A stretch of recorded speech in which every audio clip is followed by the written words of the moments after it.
নমস্কার বন্ধুরা, ঝর্ণা দিদির কিচেনে সবাইকে স্বাগত। বন্ধুরা, আজকের আমি রাজমা বানাবো। রাজমাটা কালকে রাত্রিরে ভিজিয়ে রেখেছিলাম, ভালো করে ধুয়ে নিয়ে কুকারে সিদ্ধ বসিয়ে দেব।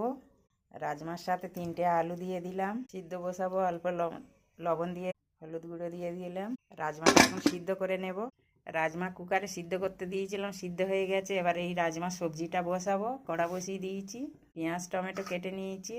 কড়া গরম হয়ে গেছে, তেল দিয়ে দিচ্ছি। তেল গরম হয়ে গেছে, গোটা গরম মশলা ফোড়ন দিয়ে দিলাম। দুটো তেজপাতা দিয়ে দিলাম, গোটা জিরে ফোড়ন দিয়ে দিলাম। কেটে রাখা পেঁয়াজগুলো দিয়ে দিলাম। 1 চামচ আদা রসুন বাটা দিয়ে দিলাম। কেটে রাখা টমেটোগুলো দিয়ে দিলাম। হলুদ গুঁড়ো দিয়ে দিলাম, লঙ্কার গুঁড়ো দিয়ে দিলাম। 1 চামচ জিরে ধনে বাটা দিয়ে দিলাম। রাজমা সিদ্ধ করে রেখেছিলাম, রাজমাটা ঢেলে দিলাম।